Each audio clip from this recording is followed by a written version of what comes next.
Question-réponse avec le pasteur Ange.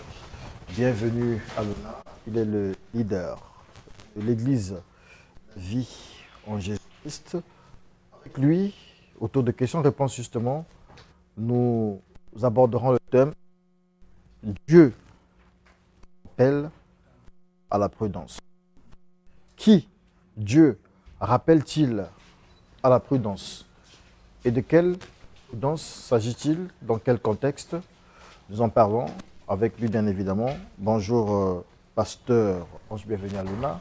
Bonjour monsieur le journaliste. Parfois j'ai envie de vous appeler apôtre puisque vous implantez des églises ici et là. Vous allez un peu partout dans le pays et sur le continent. Et récemment, vous êtes allé à un village situé à 45 km d'Evo, donc vers la frontière du Gabon. C'est le village Kébéli, c'est bien cela. Oui. Alors, vous avez eu là-bas une intense activité, on va dire des constructions, des campagnes. Vous avez aussi implanté une église, l'église de l'avion de ce côté. Racontez ce périple-là. Merci. C'est une mission qui m'a conduit dans la partie nord du Congo, notamment à la capitale de la cuvette ouest, l'un des départements de la République du Congo. Là, au niveau de Vaud, j'ai lancé les travaux de la construction du temple de notre assemblée de Vaud. Et à cette occasion, nous avons eu organisé un séminaire de 3 jours. Et à la suite de ce séminaire, nous avons été conduits à Kébéli. Kébéli, c'est un... On peut avoir les images au même moment aussi, quand ça nous aidera. Kébéli, c'est un village pratiquement situé à la frontière entre le Congo et le Gabon. Et là également, nous avons organisé 2 grandes journées de séminaire. Et ces 2 grandes journées ont été sanctionnées par une implantation de notre assemblée, la Vie en Jésus-Christ, au niveau de Kébéli. Et cette implantation a eu lieu et on a installé dans les images, nous sommes à Evo, ça c'est notre temple, le lancement des travaux de... Vous êtes maçon aussi? Ça c'est vous, c'est pas vous. Ah c'est vous? Oui, c'est moi. Vous êtes moi. maçon aussi? Bon, mais écoutez, il faut mettre la main dans la pâte. Ah d'accord. Et oui, nous sommes à la construction, donc là nous sommes à Evo, à la construction, le lancement des travaux. À cette occasion, nous avons eu à organiser 3 grandes journées de séminaire. Et les âmes ont été gagnées à Christ, il y a eu des délivrances, Jésus a guéri, Jésus a délivré. Et là, on est dans l'effervescence de la joie. C'est le mot pas chocolat là-bas? Pardon? C'est quelle danse ça? Ça, c'est la danse, c'est au niveau des veaux. Ah d'accord. Oui, on danse Jésus, mais avec le rythme des téquets des veaux. Ok. Donc, il y avait une ambiance parce qu'ils ont vu leur pasteur, leur père spirituel. Et voilà. Alors, vous en sortez avec, quel sentiment après ce voyage là-bas, après cette mission évangélique, quel est le commentaire que vous pouvez faire aujourd'hui? Oui, le commentaire, M. Diaz savait que ce soit le séminaire, l'implantation, c'est tout un combat. Parce que vous allez dévaliser le camp de l'ennemi et pour vous dévaliser l'ennemi et pour apporter le plus dans le camp du Seigneur. Donc c'est tout un combat. Donc le sentiment, nous rendons grâce à Dieu. Dieu nous a accompagnés, Dieu nous a protégés. Et avec toute ma délégation, nous sommes partis, nous sommes revenus. Et par la grâce du Seigneur, il n'a pas eu quelque chose de fâcheuse. Là-bas, c'est le pays de Nzobi. Hein? Le pays de Nzobi, justement, c'est le pays de Nzobi. Et c'est tout un combat.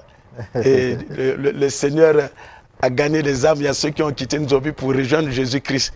Donc la victoire est du côté de notre Seigneur Jésus-Christ.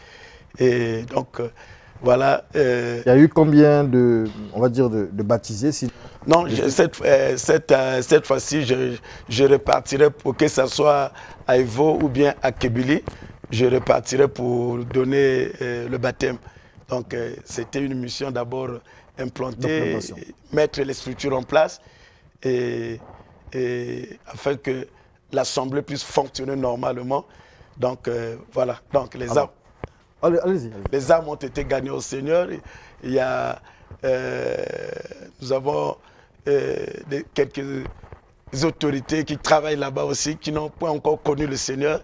Et ils ont vu l'église venir s'installer. C'est la première église là-bas?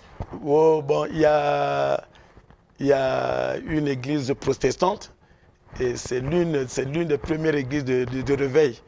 Donc, l'avion Jésus-Christ a été parmi les premières églises de réveil. Alors, le thème de ce jour, je le disais, c'est Dieu te rappelle à la prudence. Dieu nous rappelle certainement à la prudence. Ce thème, est-ce que vous avez été inspiré après votre voyage ou bien une autre explication?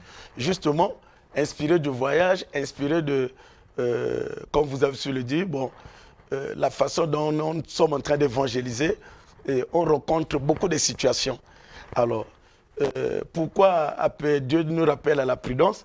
J'aimerais d'abord parler de la prudence, c'est une attitude d'esprit de celui qui, réfléchissant à la portée et aux conséquences de ses actes, prend ses dispositions pour éviter des erreurs ou des fautes qui sont très dangereuses et qui seront un danger très fatal pour sa vie.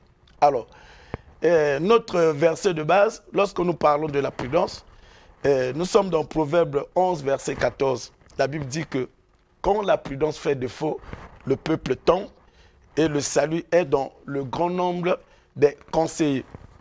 Écoute à ce propos comment réagit le prophète Jérémie. Jérémie pose cette question dans Jérémie 49, verset 7. La prudence a-t-elle disparu chez les hommes intelligents? Donc, il y a des hommes qui sont intelligents. Mais Jérémie dit, la prudence a-t-elle disparu? Et il continue, leur sagesse s'est-elle évanouie? Alors, notre verset de base, M. Diaz, nous sommes dans Exode 12, verset 40. Les âmes que nous avons gagnées, alors, d'autres, par manque de prudence, ils se sont retrouvés du camp de l'ennemi. Et même peut-être le bien-aimé qui me suit, par manque de prudence, tu vas te retrouver également esclave de l'ennemi. Alors, le passage que je vais vous donner, c'est Exode 12, verset 40. Ici, la Bible nous parle du peuple d'Israël qui s'est laissé pratiquement emprisonner. C'est-à-dire, ils sont demeurés esclaves pendant 430 ans. 430 ans. Donc, pratiquement 4 générations. Alors, qu'est-ce qui s'était passé? À titre de rappel, nous sommes dans Genèse 45, versets 17 à 19. Joseph qui s'est retrouvé en Égypte, et il y avait une crise. Et quand ses frères l'ont rejoint, et Joseph a retrouvé ses frères, et il a demandé à ses frères d'aller appeler leur père et que tous reviennent en Égypte. Monsieur Diaz, quand il venait en Égypte, il ne se rendait pas compte qu'il venait pour se faire esclave. Il ne se rendait pas compte qu'une fois à l'Égypte, il va voir 4 générations. Et même pour sortir, il faut traverser la mer Rouge. Pour sortir, il faut traverser le désert. Et 40 ans. Et beaucoup sont restés dans le désert. Et pour rejoindre Canaan. Et il faut traverser le Jourdain. Il faut affronter encore le mur. Vous comprenez? Donc, par une manque de prudence, une simple décision, M. Diaz, peut vous coûter très cher. D'accord. Alors, en parlant de prudence, ça nous amène certainement au discernement. Ça nous amène aussi certainement à la préparation. Donc, qui dit prudence, dit préparation quelque part, dit discernement. Mais est-ce qu'il y a une attitude propice? Est-ce qu'il y a des critères qui requièrent la prudence? Justement, les critères ici, d'abord, je dirais qu'il faut avoir le Seigneur avec soi. Parce que cette chair a une faiblesse, cette chair a des désirs. Alors, tu dois avoir le Seigneur avec toi. En ayant le Seigneur, tu as le Saint-Esprit. Alors, avant de s'engager dans une situation, tu dois être à l'écoute du Seigneur à travers le Saint-Esprit. Parce que sans le Saint-Esprit, il a dit, sans moi, vous ne pouvez rien faire. Donc, lorsqu'on s'engage, on veut s'engager dans une situation, on doit être à l'écoute du Saint-Esprit, que tu dois être l'esclave du Saint-Esprit, parce que c'est lui qui sonde la profondeur de Dieu. C'est lui qui va t'orienter, c'est lui qui va te diriger, c'est lui qui va te coordonner. Alors, sans le Saint-Esprit, tu vas prendre des décisions charnelles. Sans le Saint-Esprit, tu vas te laisser engloutir et se retrouver dans la gueule du lion. Sans le Saint-Esprit, et tu vas te faire esclave comme ce peuple. Et qui, on va se dire, par blague, en quelques instants, ils se sont retrouvés entre les mains du Pharaon et la sortie, c'était difficile. Et pour sortir, bien, comme nous avons su le dire, donc pratiquement 4 générations se sont écoulées. Et c'était des problèmes. Vous savez que quand la mort peut vous surprendre étant esclave, quand la mort peut vous surprendre dans la prison, si le Dieu ne fait pas la justice, votre place est réservée carrément dans l'enfer. Merci beaucoup, pasteur Ange, bienvenue à Luna. Mais j'ai quand même une préoccupation, c'est vrai qu'on a fini. La phrase qui dit « Aide-toi, le ciel t'aidera », est-ce qu'elle est biblique? Aide-toi, le ciel t'aidera. La phrase n'est pas biblique.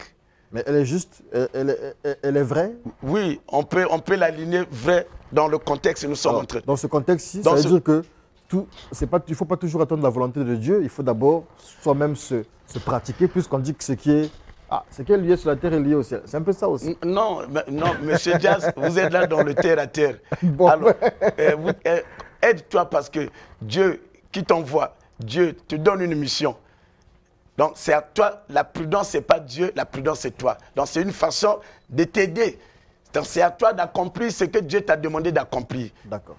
Merci beaucoup. Les contacts téléphoniques? Le contact, je suis au 00242 663 71 52. 00242 663 71 52. Je ne veux pas que tu te retrouves dans la situation du peuple d'Israël en prenant une décision sans le Seigneur. Tu dois avoir Jésus-Christ en toi. D'où, à cette occasion, j'aimerais que tu puisses recevoir ce Christ, ce Jésus, comme Seigneur et Sauveur. Fais cette petite prière avec moi. Dis, Seigneur Jésus, je te reçois dans ma vie comme Seigneur et Sauveur personnel. À partir d'aujourd'hui, j'abandonne les anciens maîtres que j'ai eu à servir et je m'attache de toute mon être à toi au nom de Jésus-Christ. Amen. Que Dieu vous bénisse. Rejoignez-nous à notre culte communautaire tout de suite à partir de 8h30 et nous allons glorifier Jésus ensemble. Que Dieu vous bénisse. Que ceux qui sont malades, recevez la guérison. Bye bye. On se retrouve le dimanche prochain. Merci beaucoup, pasteur Ange. Bienvenue à Luna. Je rappelle que vous représentez sur ce plateau l'église La Vie en Jésus-Christ, une communauté qui s'implante un peu partout au Congo et sur le continent. Studio 210 continue.